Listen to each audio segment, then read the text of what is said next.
Olá, sejam muito bem-vindos ao canal do YouTube da Sociedade Espírita Os Mensageiros da Paz. Agradecemos muito a sua presença e a sua audiência.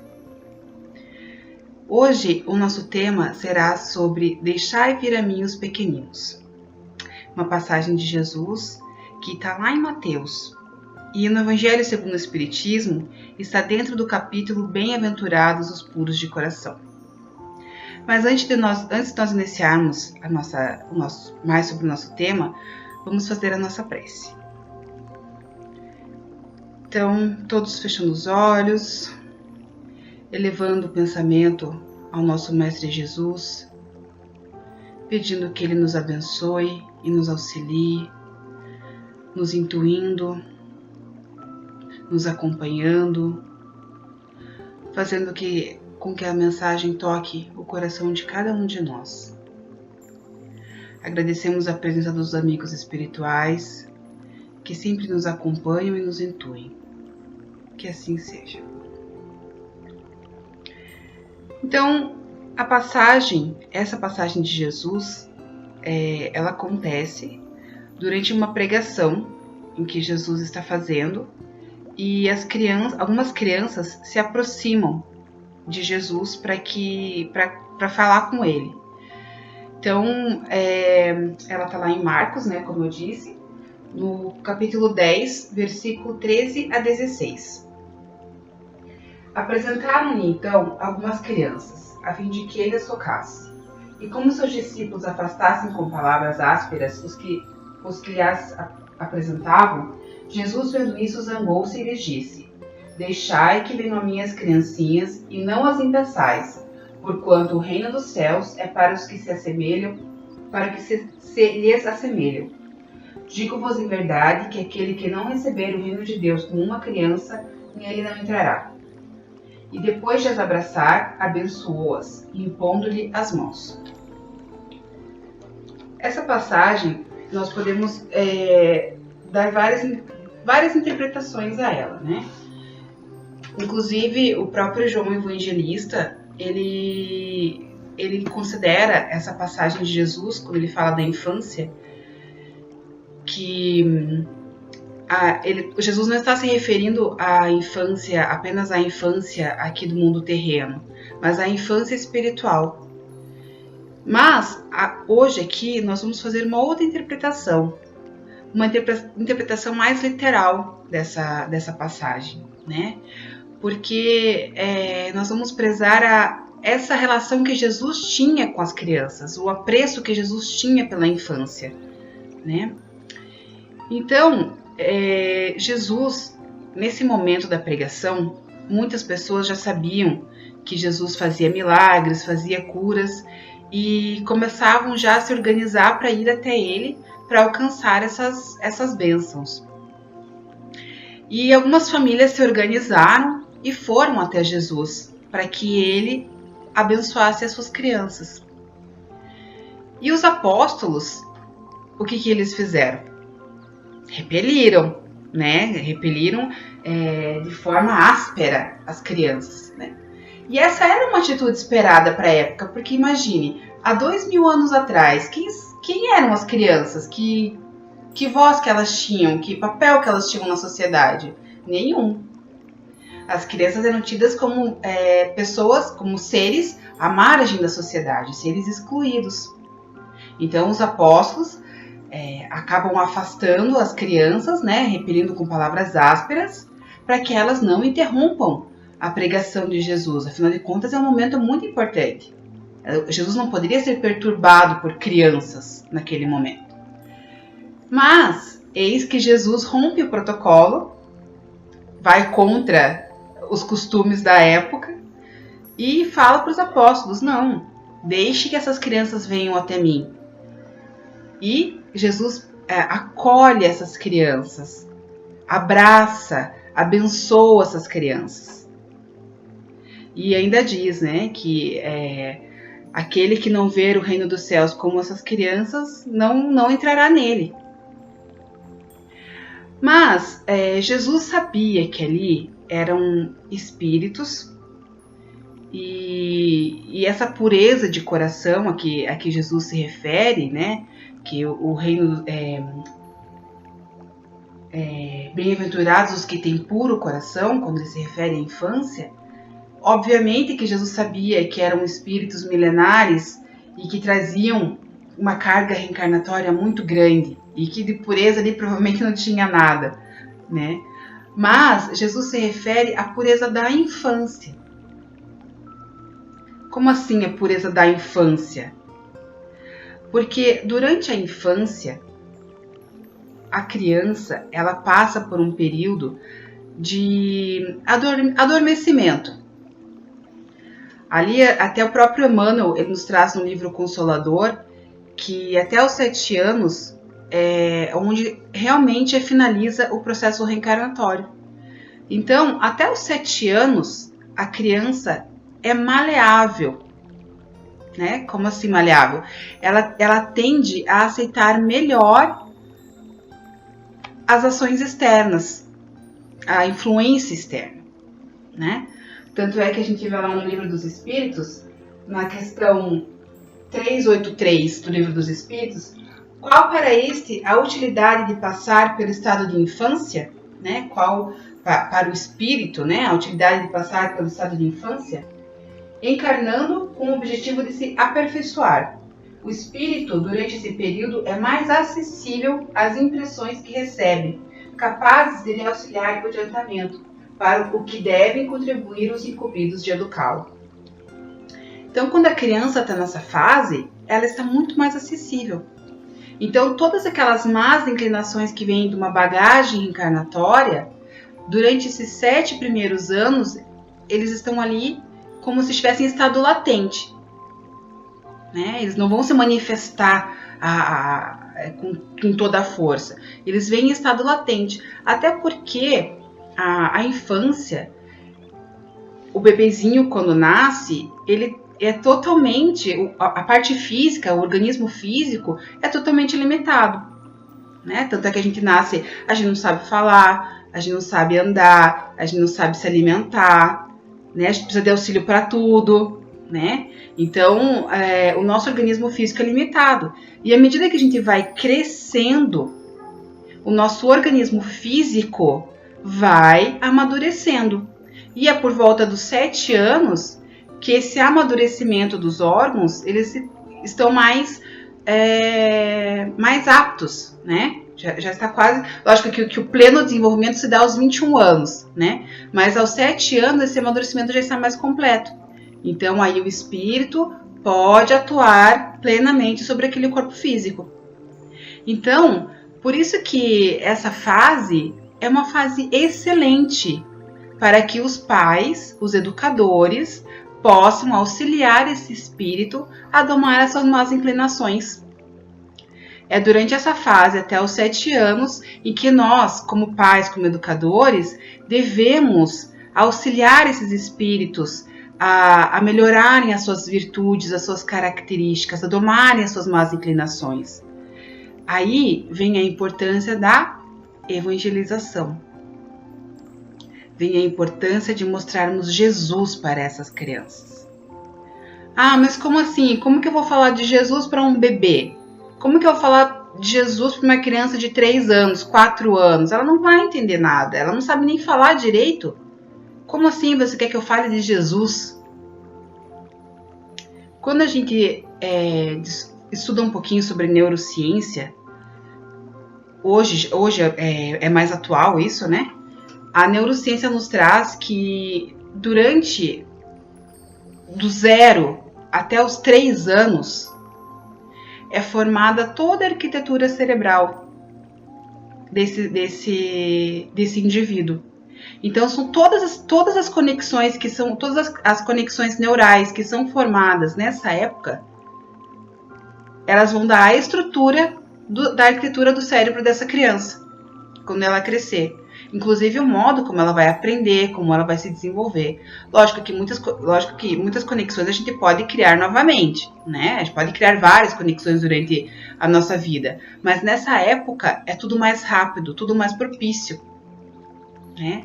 Então, Obviamente que um bebê não sabe falar, mas ele é capaz de aprender. Não é à toa que é dos 0 aos 3 anos que nós aprendemos a falar, a andar, a comer sozinho, a usar o banheiro. Não é verdade? É nessa fase. Então nós estamos aptos ao aprendizado. Só que nós não conseguimos muitas vezes verbalizar. E quando a gente traz essa criança para a evangelização, esse bebê para a evangelização e falamos de Jesus, nós já estamos imprimindo no seu cérebro e até mesmo no seu perispírito as vibrações de amor relacionadas a Jesus. Então esse bebê, essa criança, já vai ter desde lá de pequenininho essa conexãozinha que vai falar sobre Jesus dentro dele. E lembrando que quando a gente nasce, nós temos a bênção do esquecimento, mas nós não temos a nossa consciência apagada. As leis divinas continuam ativas, continuam lá, né? Então, quando nós sentimos a vibração do amor de Jesus, isso vai ressoar dentro de nós, até mesmo dentro dos bebês, dentro das crianças pequenas. Então, nós temos que aproveitar essa fase em que as crianças estão mais suscetíveis ao aprendizado para auxiliarmos o seu desenvolvimento. Nós não podemos esquecer que nós somos corpo físico encarnado, mas nós somos espíritos imortais. Esse corpinho físico aqui, quando a gente desencarnar, ele vai ficar. O que vai é o nosso espírito. Então nós temos que prevalecer a educação espiritual. Nós temos que dar prioridade à educação espiritual, principalmente nos dias atuais, onde nós vemos tanta notícia de suicídio, de depressão infantil, adolescente, questão de drogas. E muitas vezes nós esquecemos de que a maioria, se não todos esses casos, tem a sua raiz lá na falta de uma base, de uma religião, de uma crença. Imagina você viver uma vida sem Jesus, sem Deus. O próprio Jesus nos disse que venha até mim, pois o meu jugo é leve. Como que eu consigo passar por problemas, por dificuldades, se eu não tenho Jesus para me apoiar, para me auxiliar? Como que eu consigo ter fé, ter esperança no futuro, se eu não creio em um Deus que é soberanamente justo e bom? É essa base que nós temos que dar para as nossas crianças, para que elas possam se tornar adultos saudáveis, homens de bem. A educação intelectual é importante? Com certeza. Nós vivemos em um mundo material e nós também temos que ter a nossa educação intelectual. Temos que ter o nosso trabalho, temos que ter o nosso ganha-pão. Mas isso não deve ser o único incentivo que os pais e educadores devem dar a essas crianças. Os próprios espíritos nos disseram ali que essa fase é necessária para que aqueles que irão cuidar desse espírito acessem mais facilmente. Então, eu como pai, como mãe, e aqui eu estou usando o termo pai e mãe no sentido abrangente da palavra, nós temos o dever de orientar essas crianças. Nós temos o dever de mostrar Jesus para essas crianças, para esses jovens, para esses bebês. Nós não podemos perder tempo achando que quando a criança tiver 18 anos, ela vai decidir que religião ela vai ter, ela vai decidir se ela vai acreditar ou não, ela vai decidir se ela vai seguir alguma religião ou não. Nós temos o dever de, na infância, já apresentar à criança a religião. Lógico que se quando ela crescer, né, se tornar um adulto e falar, não, essa religião não é para mim, ok, É uma escolha dela, é o livre-arbítrio dela. Mas nós cumprimos nosso papel. Nós apresentamos Jesus, apresentamos Deus a essas crianças. Mas aí o que a gente faz? A criança nasce, a gente abre uma poupança para os estudos. Não é verdade? A gente já vai lá, já pensa, eu tenho que guardar tanto por mês para poder pagar a faculdade, ou depois, se fizer uma federal, vai comprar um carro.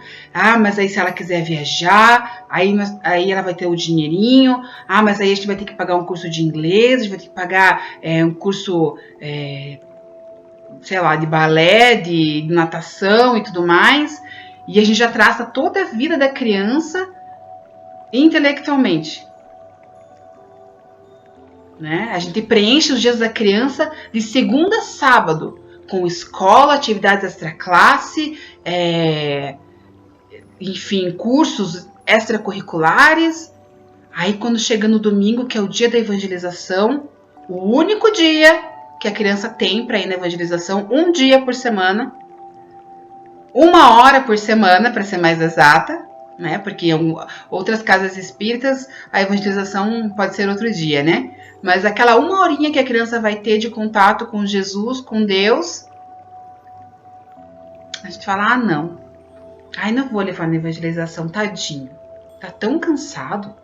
Estudou a semana toda. A evangelização vai cansar ele demais. Não vou levar, não. E daí nós perdemos a chance. Aí em casa, chega na hora do evangelho no lar. Eu não vou fazer o evangelho no lar hoje porque tá passando aqui o último capítulo da novela, não posso perder. Não, coitadinho, ele tá tão cansado ali, ó, deitou no sofá e dormiu. Não vou acordar ele para fazer o evangelho. E deixamos novamente a oportunidade passar. Falamos de tudo com os nossos filhos, mas não falamos de Jesus. Não falamos do amor de Deus.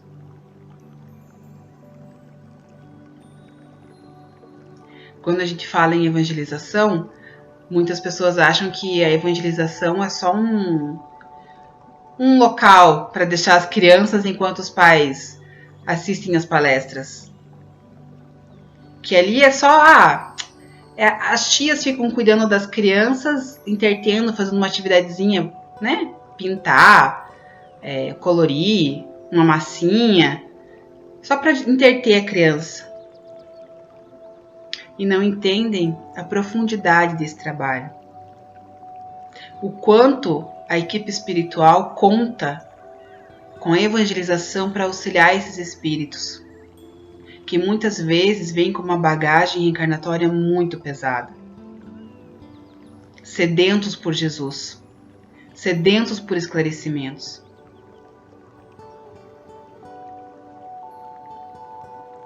Nós temos o dever de mostrar Jesus a essas crianças, a esses jovens.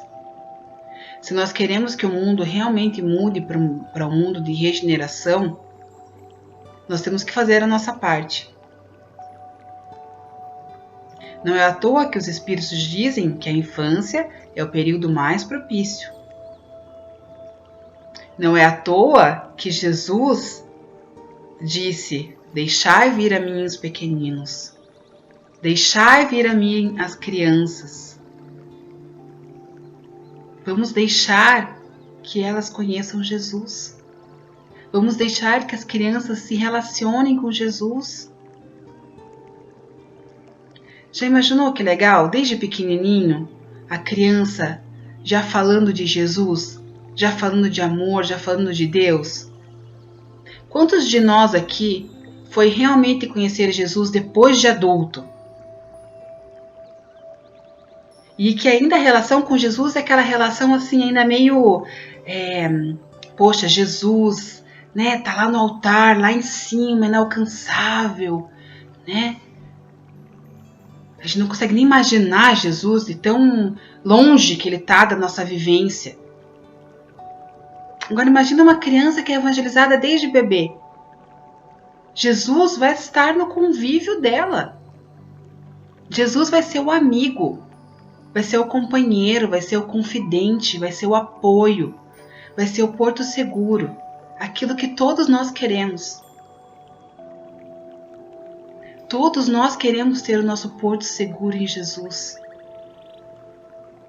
Podemos contar com o seu amor, entender o seu amor por nós. Essa criança evangelizada, quando ela crescer, ela vai ser um adulto diferente. Ela vai ser vai ser um homem de bem, lógico, com defeitos, porque todos nós temos defeitos. A evangelização não cria uma série de homens perfeitos, até porque a perfeição não é desse mundo. Mas ela lembra que todos nós temos uma luz dentro. Ela lembra que nós temos que deixar essa luz brilhar. Que nós temos que iluminar todos que estão à nossa volta. E é por isso que Jesus fala: deixai vir a mim os pequeninos. Jesus, quando falou isso, ele não falou assim: não, vamos separar por idade, tá? Só venham até mim aqueles que sabem já ler e escrever. Os menorzinhos ainda não. Jesus não falou isso. Porque Jesus sabia que todos ali tinham condições de entender o que ele estava falando. Não somente pelas palavras, mas pela vibração. As crianças, elas absorvem a nossa vibração. Quando falamos de Jesus, quando nós vibramos em amor, a criança vai associar isso para sempre. Sempre que ela ouvir a palavra Jesus, ela vai sentir essa sensação de amor. É interessante essa passagem de Jesus, porque nós não temos muitos relatos de Jesus com crianças, né? Mas nós temos um relato no livro Memórias de um Suicida, da Ivone Pereira do Amaral, do espírito Camilo, em que o Camilo é um espírito suicida. E ele está já em recuperação, né? Já está estudando na universidade. E um dos professores da universidade que ele terá aula se chama Aníbal de Silas. Aníbal de Silas foi uma dessas crianças que Jesus abraçou. E ele nos conta que quando ele recebe esse abraço de Jesus, ele começa depois disso a seguir Jesus, a seguir os seus ensinamentos, a ver as suas pregações, e ele decide que ele vai espalhar as palavras do Cristo. Tanto é que depois ele morre perseguido, né? Se não me engano, acho que ele foi queimado em virtude da perseguição aos cristãos.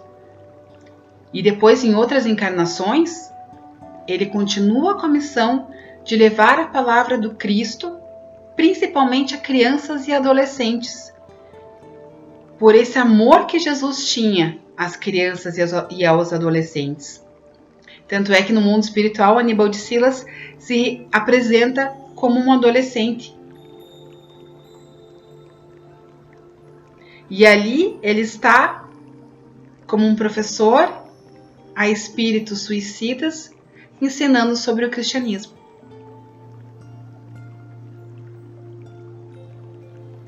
Olha a profundidade do amor de Jesus que tocou esse espírito para fazer esse trabalho maravilhoso.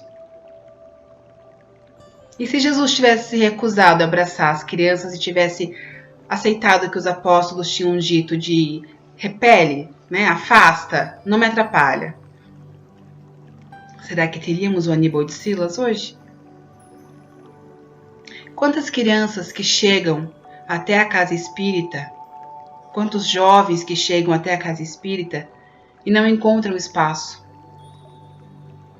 em que nós, como apóstolos, as repelimos, ao invés de acolhermos como Jesus.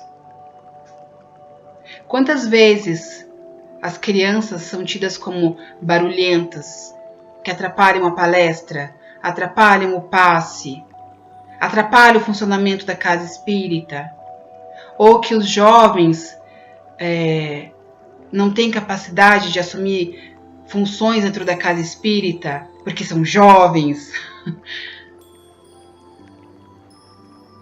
E nós afastamos, assim como os apóstolos, os repelimos com palavras ásperas. E afastamos essas crianças e esses jovens de Jesus.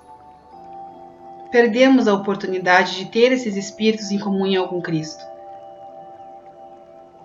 E seremos responsáveis. Lógico que uma casa espírita tem que ser organizada, tem que ter um ambiente fraterno. Lógico que o jovem tem que ter uma supervisão. Mas será que ele não é capaz de assumir nenhuma função na casa espírita? Nós sempre falamos, os jovens são o futuro da casa espírita. Os jovens são o futuro da casa espírita. Os jovens são o futuro da casa espírita.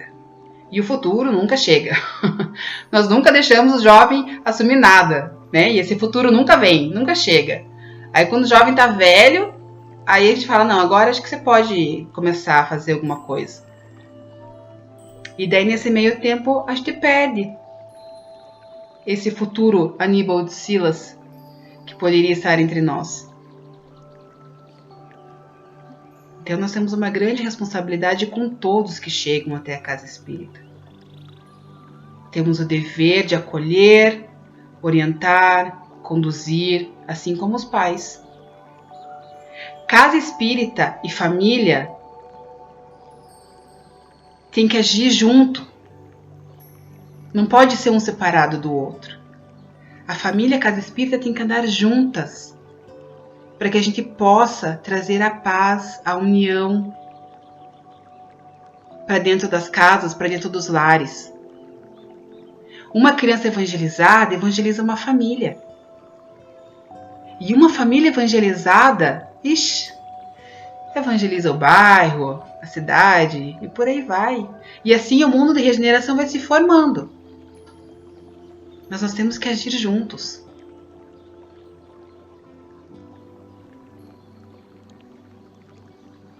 A evangelização é só uma pequena partezinha do que esse espírito precisa. A evangelização pode começar na casa espírita, mas ela tem que continuar em casa. Principalmente através do nosso exemplo. As crianças, os jovens, aprendem pelo exemplo. Seja o teu falar, o teu fazer. Que a gente possa ser bons exemplos a essas crianças.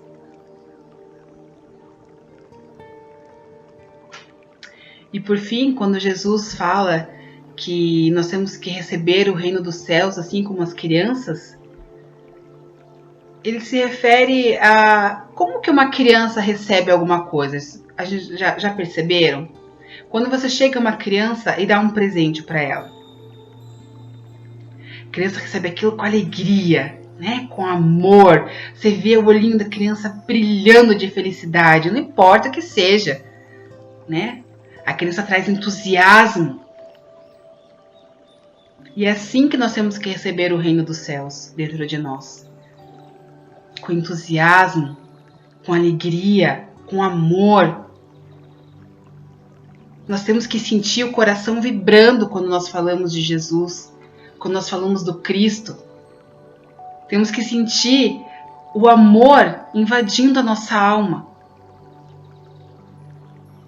Não apenas ficar repetindo palavras, ficar repetindo citações, ficar repetindo número de questões. Isso é só decorar. Qualquer um pode fazer. Mas agora trazer esse reino dos céus para dentro de nós, esse que é o nosso desafio.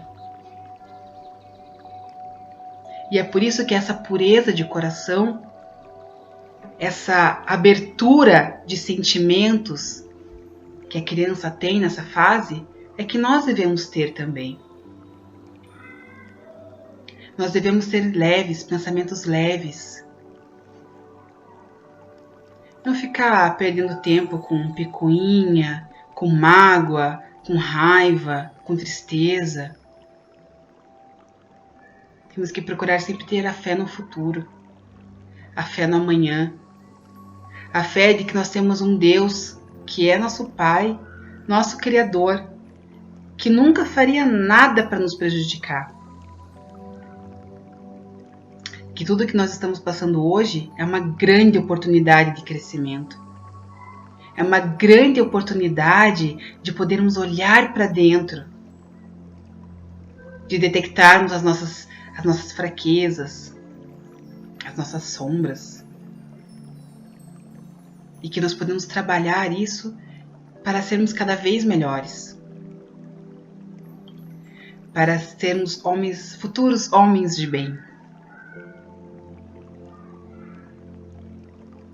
Então, meus amigos, que possamos ser como essas crianças, que possamos receber o Cristo dentro do nosso coração, com esse amor, com essa alegria, trazendo o Cristo para as nossas vidas, para o nosso dia a dia. Cristo está sempre presente, está sempre disposto a nos acolher, a nos ouvir, a nos auxiliar. Basta a gente se conectar. É só a gente usar o nosso Wi-Fi, o nosso pensamento, a nossa oração, e a gente pode se conectar com Ele. Ele sempre está nos ouvindo. E acreditem, Ele está sedento por essa comunicação. Então é isso, meus amigos. Agradeço essa oportunidade de estar aqui hoje. Espero que vocês tenham gostado. E que todos tenham uma ótima semana.